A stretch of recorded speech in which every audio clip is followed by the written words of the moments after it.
Isn't it amazing when someone can call you by a racist slur rather than your actual name? Well, my name's Addy, but you can racially profile me as a brownie, a curry, a Uber driver, tech support, snake charmer, brown dog, and obviously a bloody immigrant. If you don't know it yet, I've been living in Australia for more than 5 years now, and the most common question that I get asked by my folks back in India is, did I ever face racism over here? And are Australians racist towards Indians? It's a really controversial topic, especially at this point of time when, in a recent incident, an international Indian student was stabbed in Sydney by a white dude. It's supposedly a racial attack, but police are still investigating it. But I'll still be as unfiltered as possible about this topic and share my experiences and view. Come on, let's dive in.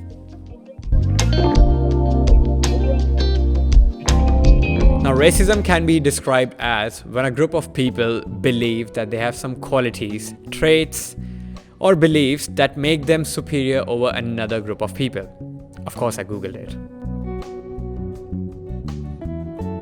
Australians are really friendly, helpful, and welcoming people. But that doesn't mean that there are no assholes in this country. I mean, there are assholes in every country and every part of the world, which means I met them as well. I've been really lucky that I came to Australia in 2017, when it was a much better situation, much better time for Indians to be in Australia as compared to 2009 and 10, which I remember seeing it on the news wasn't really good, especially on Indian students with all the racial attacks going on in Australia. And to answer the question, yes, I did face racism in Australia, but I cannot say that it was harmful or violent as some people might have faced, but these were just my experiences. The first instance was, it was just me and my mate. He was Indian as well. And we were going to a club. It's a really high profile club in Melbourne. And like anyone can go in, but it's just that, there's like a whole waiting line and stuff like that. So me and him, we wait in the line. We wear our party clothes, our shiny, good clothes. And like, we were looking good, to be honest. We weren't like dressed badly or something. And so the bouncer sees us from head to toe, screens us, and says, "No, I can't let you guys in." And we were like, "Why can't you let us in?" And I was like, "I don't think these shoes are good enough for the club." We were literally wearing black formal clothes and black shoes as well, which I think pretty much is good for any club. But the bouncer didn't think so, and he just had to let us go. And I just wanted to wait and see how many people would he let in and how many people would he just say, "No, you can't go in." There were like two white dudes after us who were wearing these sloppy jeans, bad sneakers, and like there was no issue with them. He was like, "Yeah, mate, just go in," and stuff like that.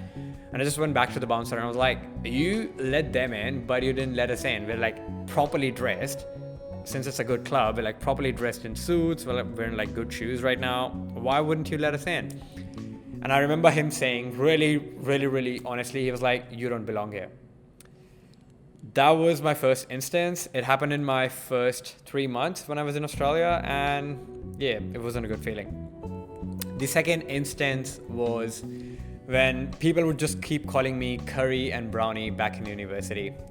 If they are my friends and if I allow that, it's all good. I mean, I don't mind that, they don't mind that, it's all good. But there's a fine line. If just random people start calling you that, I don't think it's good. And I really think that it's just being a bit racist.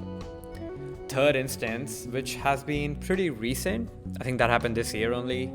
I was denied a house application for being an Indian, which I think is racist. So the story goes like this. I applied for a house. So firstly, you have to give your financials, you have to show them where you work and stuff like that.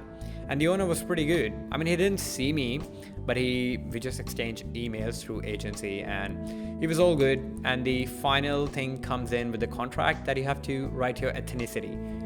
And it does say in the disclaimer that you won't be discriminated on your ethnicity, race, blah, blah, blah. But apparently we were. So I filled Indian, obviously, and as soon as I wrote Indian, it was rejected.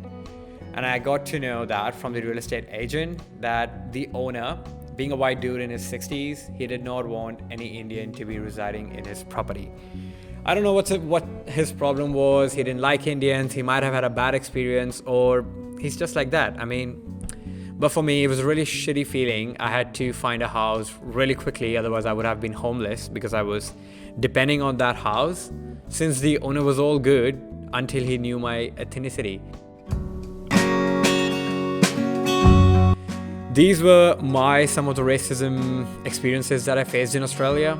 If you have your own experiences, let me know in the comment section below. And it just not have to be bad. It can be good as well. Like if you're an Indian in Australia and you had some really good experience because you were Indian, just let me know in the comment section.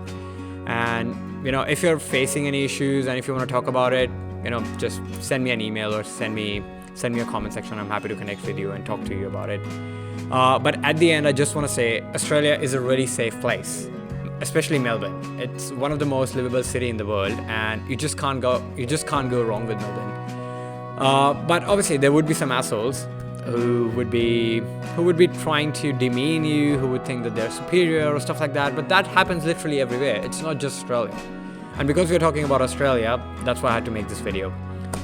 Final conclusion, no, 99.9% of Australians are not racist. They would welcome you with open arms and would love you like their own. So just come to land down under.